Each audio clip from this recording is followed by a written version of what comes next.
You're watching theAnalysis-news, and I'm Talia Baroncelli. Today I'll be speaking to political economist Devaka Gunawardena. We'll be speaking about the National People's Power Coalition in Sri Lanka and whether this left-wing government will be continuing on with IMF restructuring or making a departure away from neoliberal politics. If you'd like to support the work that we do, you can go to our website, theanalysis.news, hit the donate button at the top right corner of the screen, and make sure you're on our mailing list. That way, all of our content gets sent straight to your inbox. You can like and subscribe to our YouTube channel or listen to us on Spotify or other streaming services such as Apple. See you in a bit with Devaka Gunawardena.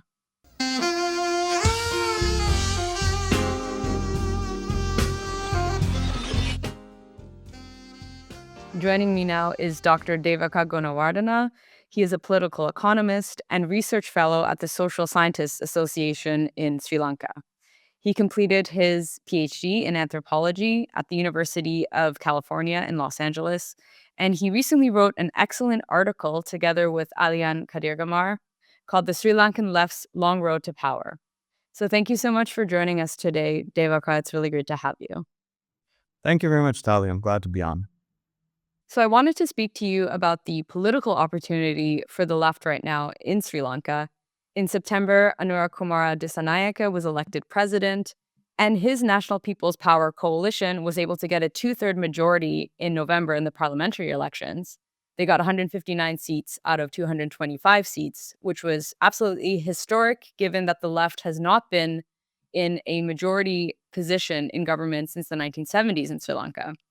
So before we get into what this means for coalition building in Sri Lanka, I wanted to ask you about the economic crises that Sri Lanka has been undergoing and the IMF agreement, which it signed in 2022 after the Rajapaksa government declared bankruptcy. Yeah, absolutely. So, where you begin in explaining the economic crisis, it definitely depends on your political perspective. And so, initially, when the crisis unfolded with the COVID-19 pandemic, a lot of the sort of establishment in Sri Lanka, they focused on the tax cuts by the Gotabaya Rajapaksa administration in 2019. And they argued that this created a fiscal deficit that was unsustainable and that essentially the country, got into this, very unfavorable economic situation.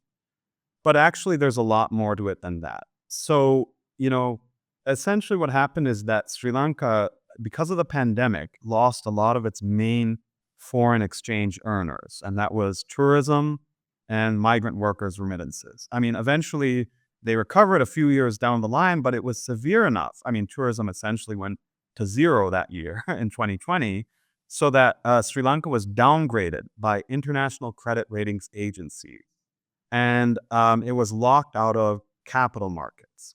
So again, this is where we need a bit more of the prior history.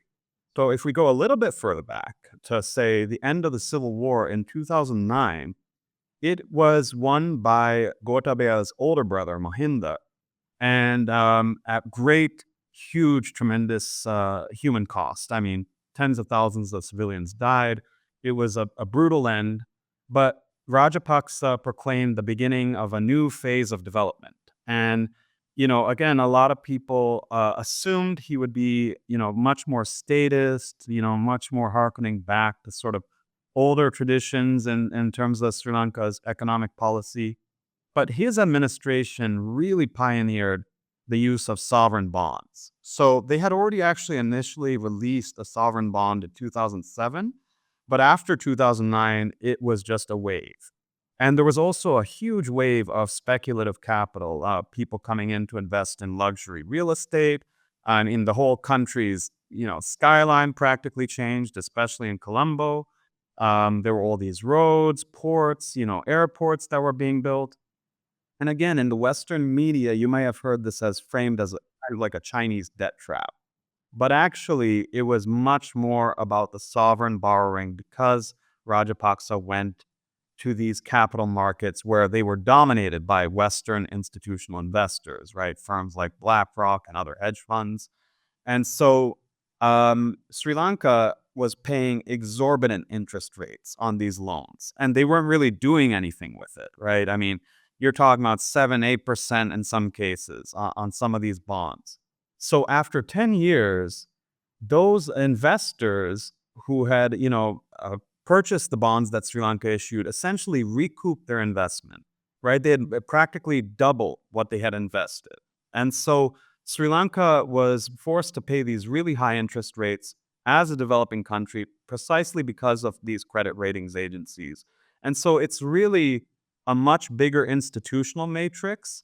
Although this is not to absolve the Rajapaksas for accountability for corruption and all the other brutal things that they did, but it is definitely part of a systemic global phenomenon. So, just to give you an example, I was at a conference last year in Ghana, and they had mentioned that Ghana started issuing euro bonds in 2007. So, again, right around the same time, right around the end or during the global financial crisis, all this capital went to these quote unquote emerging markets like Sri Lanka. But then COVID happened, right? And then all these other issues happened, and all that capital came flooding back to the West. And so countries like Sri Lanka that had borrowed were they suddenly found that they were in a very, very bad situation. So, again, we can get more into the history, and I'm sure as we go further along, we will, about the opening of the economy in the late 1970s, because that also contributed to this whole process. But if you talk to a lot of, I think the establishment and the policymakers here, they'll say Sri Lanka had very good growth rates for however many decades. But again, we have to look at the structural conditions and how they changed. In the late 1970s, when Sri Lanka opened its economy, the IMF, for example, and the World Bank were more than happy to accommodate the country's deficits. In fact, the country's fiscal deficit increased after liberalization, right? It went way up because they were spending more on big projects like the Mahaveli Dam. But eventually, the IMF said, "Look, you now got to pursue more austerity measures. We want you to undertake privatizations," and all of that had been going on. But of course, the civil war was also occurring, so it was tough for Sri Lanka to really undertake these quote unquote big bang reforms. But after the war, ironically, it was when all this capital came in that Sri Lanka actually became very economically destabilized. And that's what really put the country on the path towards a crisis.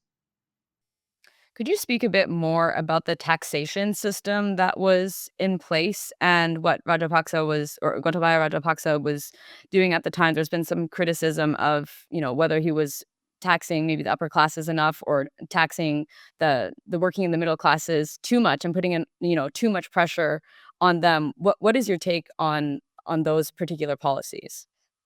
So my take is it definitely didn't just begin with Gotabe. I mean, he exacerbated it. He made it worse for sure. But there had already been a shift away from redistributive taxation from the late 1970s onwards. So if you look at the graph, like there was a stagnation in revenue and a decline in revenue. So that eventually, by about the 2010s, it was roughly maybe 12% of GDP, and the public spending was about 20%. But comparatively, these are very, small amounts because really there should have been much higher taxation over the previous decades, especially of the rich, especially of the upper middle class.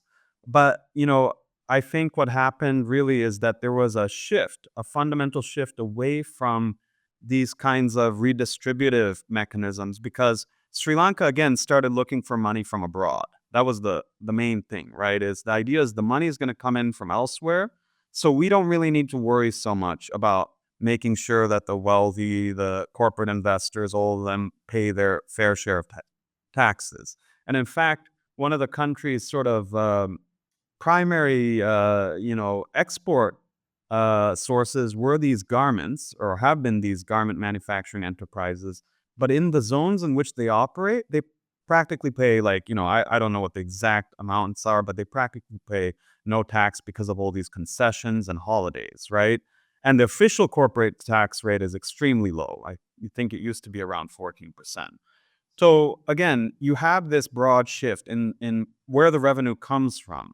And so because Sri Lanka ended up borrowing more abroad commercially, especially, it had to pay much higher interest rates. And so that's really where the crisis came from. So again, Gotabaya, of course, he reduced the tax on what you call the value added tax on goods. So again, what people pay at the shop, whatever it is, it's not a direct tax, right? It's an indirect tax. But that is where the bulk of Sri Lanka's revenue really came from. About 80% has been in indirect taxes and only 20% in direct taxation. So I think this is a much broader pattern of how the opening of the economy contributed to the shift away from redistributed taxation and ultimately to more commercial borrowing. And I'm assuming that a lot of those garment companies that you're referring to are transnational companies as well. So they're paying very low taxes, but a lot of the wealth that they're amassing isn't actually being funneled through Sri Lanka, but it's going to the West essentially. Yeah, I mean the open economy, as we call it here, that started from the late 1970s onwards. It was really built on the backs of the garment workers, the plantation workers, the migrant workers. They are the people who earn the country's foreign exchange, right? But as you said, these are transnational companies, and ironically, many of them are actually Sri Lankan, but they have expanded their operations abroad to take advantage of cheaper labor costs in places such as Bangladesh and Ethiopia. So even though they started in Sri Lanka, actually, they're now expanding abroad. And the whole point is that, they pay far less tax. They benefited from very low wages among Sri Lankan workers. And now in this situation where you also have the West raising its, protectionist barriers, its tariffs, all of that, there's not going to be a sudden boom in export demand. I think that was the sort of the myth of liberalization was, okay, you know, you guys, you might be paying less, tax, the corporates and all that, but don't worry, we'll attract more capital from abroad, we'll attract more investors, and eventually they'll develop the country. Famously, J.R. Jayawardena, the president who unleashed liberalization on Sri Lanka, he said, let the robber barons come. He said, Right. let them come. Like, we want these investors. And well, in a way they did, but When was that? In 79 or so that he said that, I think? yeah, exactly. Late 70s. Yeah, exactly. Yeah. So he won in 77, but really the expansion began in 78. I don't know when exactly he said this, but it's a great quote because I think it's very revealing, right, of the sentiment and the ideology, this kind of trickle down ideology, right? So, okay, they'll bring their investments, they'll develop the country, and then we'll get more export revenue. And before you know it, we won't even need to worry about redistribution or this kind of taxation. And of course, none of that panned out, right? And again, initially they blamed, the Civil War, which was understandable. But then even after the Civil War, the kind of capital that came into Sri Lanka was much more heavily focused on real estate, luxury projects, none of these things that actually produced things that the country could, export. So So my next question before we get into the NPP and the coalition that they've formed is the actual declaration of bankruptcy under Rajapaksa in 2022. You've already spoken about the external creditors and the high interest rates that Sri Lanka was paying on these bonds. So some people have said that Rajapaksa didn't actually have to declare bankruptcy in that moment and that there were potentially other funding sources that he could have tapped into to facilitate paying back these creditors. Could you shed some light on that and whether you maybe agree with that or not? And who would the other potential funding sources have been? yeah, absolutely. So I mean, the Rajapaksas, they didn't do themselves any favors. Once they were in this crisis, they really screwed things up. I mean, they absolutely mismanaged the economy. In fact, in 2021, as many people know now, there was a ban of chemical fertilizer overnight. And they claimed it was so that, Sri Lanka could go green and, embrace organic agriculture. But really, it was because they were trying to conserve foreign exchange for imports of fertilizer. So there was no plan, and they completely, undermined the food production, which the country needed right in that moment, right? Especially when you have to save on imports. You don't want to have to be bringing in rice from abroad. And in fact, Sri Lanka previously had achieved almost full self-sufficiency in rice production by the early 1980s. But Gotabaya, like he completely undermined that. So they really mismanaged the economy. Still, I think the underlying impulse, which was necessary in that moment, was to say, look, this is a major crisis. We have now growing food insecurity among people, especially working people. We need to now prioritize our imports. We are not going to just, import unnecessary things, even though, again, we may all want that, especially middle class consumers may want that in that moment. The reality is it's a crisis, right? But we need to have a plan. They didn't have a plan. And so what they did instead was they continued to allow imports, continued to allow everything into the country. They spoke, again, kind of vaguely about self sufficiency, about food production. They didn't actually do that. In fact, like I said, they kind of made it much worse with this ban on the fertilizers. But in addition to that, they were trying to engage in currency swaps with other countries. So Bangladesh, for example, because they have a lot of export earnings, precisely because of things like their garment industry, they were able to swap rupees for dollars, and like that, there were all these currency swaps going on. But the reality is that the country had already reached the precipice. And now what really pushed it over was this default. But I agree that the default itself was not necessary. In fact, it was a very bad idea.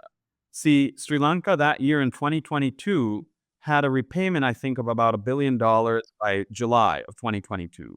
They defaulted in April, months before the deadline, they defaulted, right? So it was clear that there was a process that was being engineered behind the scenes. And I would argue that there should be a forensic investigation of what actually occurred in that period, because by defaulting, all of a sudden Sri Lanka was at the mercy of the IMF, right, and the creditors. I mean, once you default, you have no leverage. You're done. You can, your trade and financial mechanisms, everything gets screwed up, right?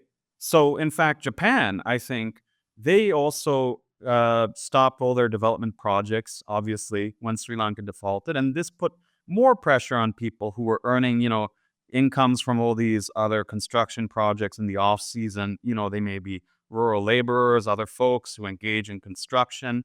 All of that stopped after the default, right? So the industrial sector, the construction sector really contracted, and it exacerbated this whole depression. Now, again, I'm not saying that the Rajapaksa says we're doing anything to actually avoid default. In fact, hey, accelerated it. But I think the sort of the rhetorical framing, a lot of economists at the time were saying we need to default so that we can get food on the table, right? Because this was around the time of these massive queues for essential items. It really obscured kind of the fact that with this IMF agreement, these terms were going to be so difficult, so onerous, that even if the food eventually did become available again, the price had skyrocketed.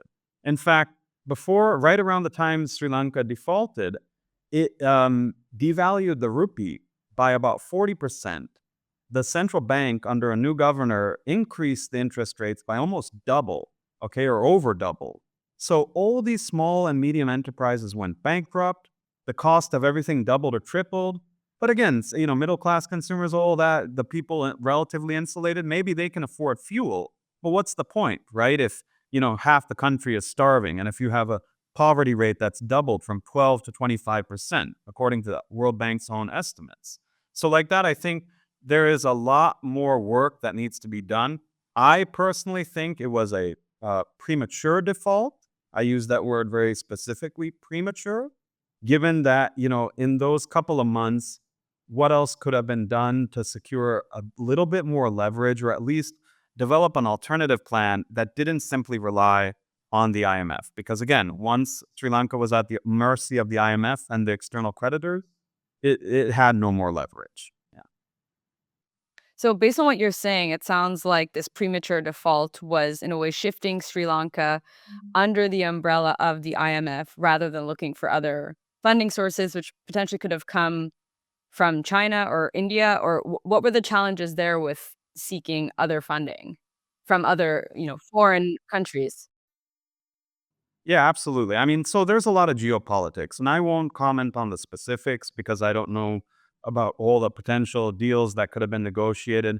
But it's clear that I think India, along with the other Western countries, what they were in lockstep saying, look, you got to go to the IMF. I mean, India technically extended this sort of lifeline, at the height of the crisis so that Sri Lanka could buy essential imports. But the reality is that from a policy-making point of view, I think they were firmly in lockstep with, Europe, the US, and all to say, you got to go to the IMF. Now, China, of course, is an interesting case. And like I said, I'm highly critical of this whole debt trap narrative. But the reality, too, is that China has its own interests and they benefit in their own ways from situations like these. For example, after the default, after all this sort of talk, even of a fire sale came about, I mean, Sinopec, right? I guess China's main, whatever, fuel distribution enterprise, they came into the country to buy up um, you know, uh, pumping stations that were previously under a national kind of monopoly, right? So, again, I think it's interesting to see how, at certain levels, the global picture looks like it's a contest, right? US versus China or Europe versus China. But when you look at countries like Sri Lanka, I think honestly, everyone comes to make a profit, right? I don't think there's any real differentiation. I think geopolitically and economically, everyone's coming to see how they can benefit from this crisis. It's unfortunate. But the reality is that, despite decades of talk of development financing and all of that, it really hasn't come through. I mean, the World Bank for years now has been saying we need to increase, concessional financing to poorer countries. But the other problem too, and again, this is part of the sort of the puncturing of the narrative, the myth of Sri Lanka's growth story. Sri Lanka was designated as a middle income country, right? So it couldn't access all of that concessional aid, right? Eventually, it was unable to access that. And it's ironic because during the height of the crisis, all these policymakers started saying we should downgrade Sri Lanka from middle to lower income. Now, what does that tell you about your development model? If one decade you're saying, hey, we're on the move, Sri Lanka is rising, or, in a broader context, Africa is rising, all these countries are rising. And then, the moment a financial crisis comes along, it's like, oh, okay, we gotta downgrade now because we can't afford to borrow anymore. We need concessional aid. So, whether countries like China, are experimenting now through, I know, through the new development bank and all, I think the results remain to be seen. But overall, the main issue, I would argue, is that domestically, there was hardly any appetite for the real changes that Sri Lanka needed, which includes not just redistributive taxation, but a wealth tax, right? I mean, all these folks who had bought up all these luxury apartments, luxury vehicles. What about that? Why not, before you start going abroad looking for money, why not also ask, okay, where is the money distributed in the country itself? There's extreme levels of inequality here. And if you're saying, okay, well, we need to borrow from money from abroad, before you do that, I would argue you first need to look at the situation of the wealthy here. That would be my argument. So the IMF agreement signed by Sri Lanka required, as you already mentioned, socializing the costs, things like the fire sale of public assets, putting pressure on working and middle classes. And it was in this context that Disanayake's NPP was able to get a two-third majority. So now that the NPP is in a leadership position and has a majority, could you also shed a bit of light on how they were able to draw support from various segments of the population, from different ethnic groups and from different classes even? Absolutely. So the first thing I just want to clarify, it's a separate point, but I know that, folks who don't want to hear an alternative view, they'll often seize upon, you know, what they would argue are inaccuracies or, oh, the IMF never said that, the IMF never said this. So technically, they will say, oh, the IMF never said you need to engage in a fire sale. What are you talking about? They're actually telling you to increase social spending. You guys are actually spending less than what the IMF is requiring.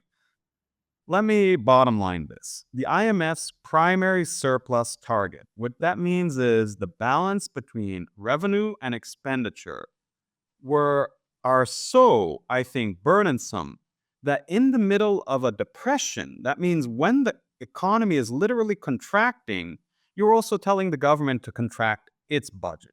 And that is disastrous. I mean, from the time of John Maynard Keynes, economists figured out that if not only are private investors pulling away, but the government pulls away as well, where's the money going to come from? People are not going to invest in that state of uncertainty. And we have seen these results. Even though they're now talking about a recovery, Sri Lanka is severely underperforming the pre-crisis economic trajectory. So, I want to be very clear that I'm not saying, oh, in the IMF, then, they're saying exactly you should do this, that, and the other.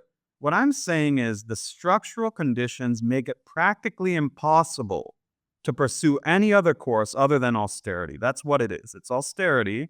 And then with that came this government, this neoliberal government, that was, of course, super happy to try and please the IMF. So they, of course, were more than willing to talk fire sale and whatever else they could throw at them. But again, I think the targets, everything was completely unrealistic and dependent on extremely faulty macroeconomic projections. And that, of course, has been verified. That has been discussed by many people, including former senior economist at the IMF, Peter Doyle, has given presentations on this matter relating to Sri Lanka about how sort of extraordinarily unrealistic and burdensome are the IMF's primary surplus targets. So I would direct people to that if they want more information. Now, as for the NPP, I think the NPP is a project, first and foremost, to differentiate its main its chief constituent party, the JVP, from its past. Now, the Janata Vimukti Peramona, or People's Liberation Front, the JVP as it's known, it had its origins in a youth revolt, basically, in the 1970s. In 1971, they engaged in an insurrection. And then again, in the late 1980s, they had another far more brutal and bloody insurrection. And the state, of course, used death squads and paramilitaries to suppress it. So the JVP had that very bloody past. But by 1994, they had re-entered the parliamentary sort of democratic mainstream, and they rebranded as essentially as a legitimate, political party.